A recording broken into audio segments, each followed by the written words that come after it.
memanggil Sekjen MK, sesudah ngomong gitu lalu meninggalkan 2 amplop uang. Semua katanya. Fakta hukum itu tidak bisa katanya.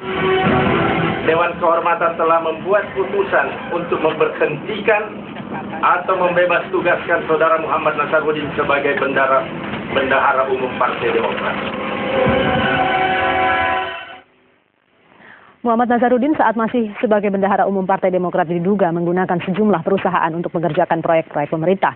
Antara lain PT Duta Graha Indah yang kini terlibat suap pembangunan Wisma Atlet SEA Games.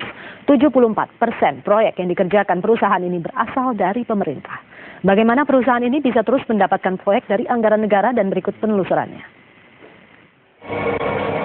PT Duta Graha Indah berkantor di Jalan Sultan Hasanuddin, Kebayoran Baru, Jakarta Selatan. PT ini adalah perusahaan publik yang tercatat di Bursa Efek Indonesia dan berdiri sejak tahun 1982.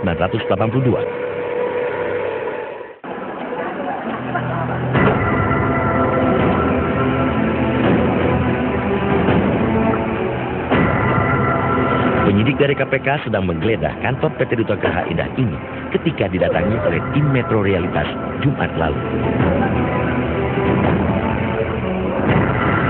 Soal perusahaan tadi memang pemantauan kita di tahun 2009 misalnya sekitar 74-75% proyek yang dikerjakan oleh DGI merupakan proyek-proyek yang bersumber dari anggaran pemerintah. Gitu. Jadi kita menilai ini perusahaan yang sering sekali memenangkan tender. Wafid Muharram cukup lama menjabat sekretaris Kemenpora. Ada klarifikasi nih Pak. Bapak aja Bapak. Kira-kira komentar gimana Pak? Apakah ada perintah dari Menpora? Seorang Sesmenpora seharusnya tidak mengurusi proyek, apalagi mengurusi dana talangan. Ini yang saya bingung. Sesmenpora itu administratif untuk menentukan pemenang tender. Ya, itu bukannya Sesmen yang menentukan. Yang menentukan itu tim menteri. Kembali kami lanjutkan dialog kami. 74% dari proyek yang diperoleh oleh DGI adalah proyek pemerintah.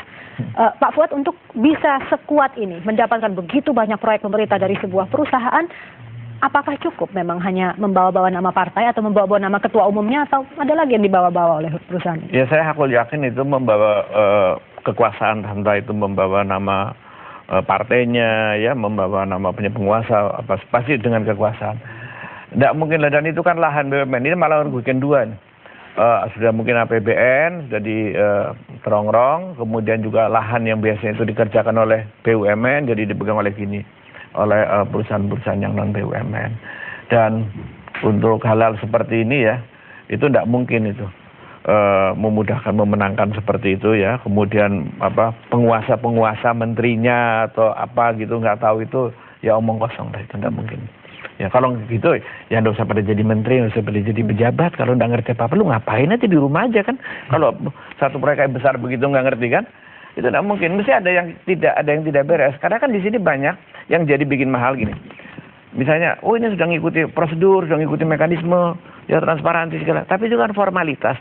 Dan formalitas itu pun sudah nggak ada artinya karena sebenarnya sudah tahu siapa yang dituju. Tapi itu mahal. Biaya yang ditanggung itu negara juga yang tanggung itu. Menanggung formalitas tadi seperti tender arisan, udah lu hanya dimasukin aja tapi nggak dapatnya, dikasih CV aja, kan tanggungan negara juga akhirnya kan. Oke. Jadi di panitia anggaran itu ada panja A, B, dan C. Kalau panja A untuk penerima negara, panja B belanja pusat, panja C belanja daerah. Terus terang aja, saya akuin dari 10 tahun di DPR RI, ini panja B sama panja C ini memang artinya punya ruang untuk mengkoordinasikan seperti tadi. Jadi makanya sebenarnya kenapa kita sebenarnya harus kembali kepada apa yang diamanatkan oleh pendiri bangsa ini. Artinya demokrasi politik itu harus dipimpin oleh hikmah kebijaksanaan. Karena kalau tidak, ini memang rawan dimanfaatkan. Yang memanfaatkan ini calo-calo ya atau kombinasi, tidak ada hanya calo-calo hanya perantara, itu bisa tuh. Jadi itu ibarat ada disebut ibarat ilmu kudu katanya. Kalau lewat bulu kuduk berdiri, tetapi sulit ditangkap gitu. Jadi memang sistemnya ini yang harus diperbaiki. Padahal yang saya merasa prihatin, dari anggaran kita 1.230 triliun, itu yang kita pinjam itu sekitar 180 triliun. 125 triliun dari market, dari SUN, surat utang negara, 57 triliun dari pinjaman luar negeri, dari anggaran 2011 ini. 180 triliun kita pinjam ini. Ini mungkin didengar oleh Bapak Presiden, didengar oleh Menteri Keuangan. Jadi kita pinjam dari market, dari pasar, kita jual surat utang kita, itu kan harus bayar suatu saat jatuh tempo. Baru dari pinjaman luar negeri 57 triliun.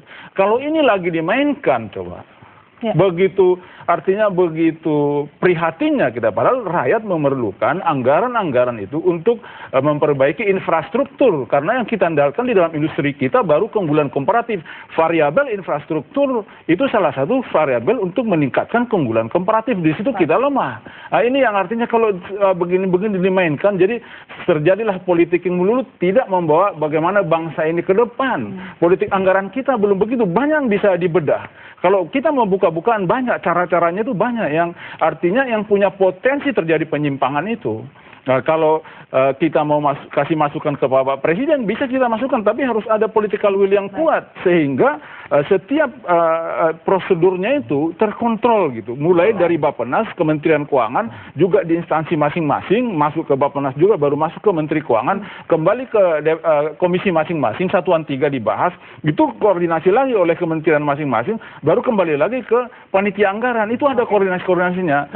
Ini artinya ini tanggung jawab kita semua. Ya belum ada lah political will untuk perbaikan anggaran. Saya yakin kan. Saya kan mengharapkan, Pak. Ya. Mengharapkan boleh. Untuk kepentingan rakyat. Gitu. Nazarudin ini dipecat sebagai bendahara umum, Pak Syamsuddin. Artinya bisa diartikan yang ia lakukan salah adalah dalam kapasitasnya sebagai bendahara umum. Ya. Ini artinya kesalahan pribadi atau partai juga bisa disalahkan atau ketua umumnya sebagai? Iya, bagaimanapun Nazarudin mesti dikorbankan untuk menyelamatkan partai. Bagaimanapun dia mendapat dalam tanda petik tugas ya untuk mengumpulkan dana itu semacam kewajiban, tanggung jawab lah masing-masing pimpinan di DPP-nya, pejabat publiknya.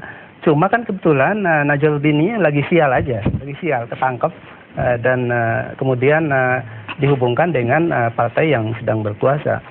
Makanya kuncinya kalau saya melihat ke depan adalah bagaimana kita membenahi partai politik. Jadi ini kembali pada kualitas partai politik. Partai politik ini kan pada umumnya tidak memiliki visi dan komitmen ideologis yang jelas. Memang banyak dipidatokan. Kualitas parpol ini terkait dengan kuantitasnya juga tidak? Ya tentu berkaitan dengan SDM di dalamnya, berkaitan dengan niat masing-masing individu atau kelompok yang ada di dalamnya dan banyak faktor yang lain.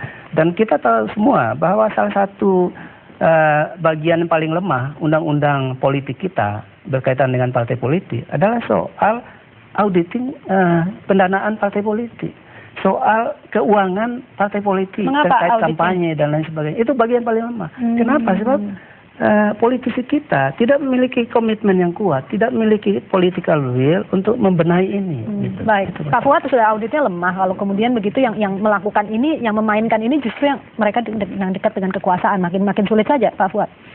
Iya, ini kan praktek-praktek begini kan kalau dekat dengan kekuasaan gitu kan. Makanya partai-partai itu ingin berusaha nempel kepada kekuasaan supaya bisa naruh kakinya mesti dua nih, nggak bisa pincang, mesti ada di sini, mesti ada di sini. Kan terutama kan memang alokasinya terutama kan memang di eksekutif kan. Jadi karena itulah tempat untuk bisa melakukan. Tapi kalau partai-partai misalnya kayak oposisi kayak Hanura gitu, ya memang tidak mungkin melakukan dan tidak akan melakukan. Mau melakukan pun bisanya pun nggak ada ruangannya. Kami memilih seperti ini supaya apa? Kami itu lahir dengan keadaan prihatin tanpa ada uang, masing-masing bayar sendiri. Nah kebetulan ini satu contoh ya, kayak Partai Demokrat lahir langsung penguasa. Jadi nggak pernah ngalami masa keprihatinan gitu kan. Nah, jadi saya kira kalau cara orang dagang dia rapuh gitu, rentan. Begitu harga drop gitu kalau orang dagang ini, itu biasanya habis. Gitu. Baik, waktu kita juga sudah habis. Terima kasih untuk kehadiran Anda untuk semuanya. Terima kasih, selamat malam.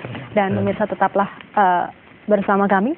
Di Metro hari ini kami akan kembali sesaat lagi.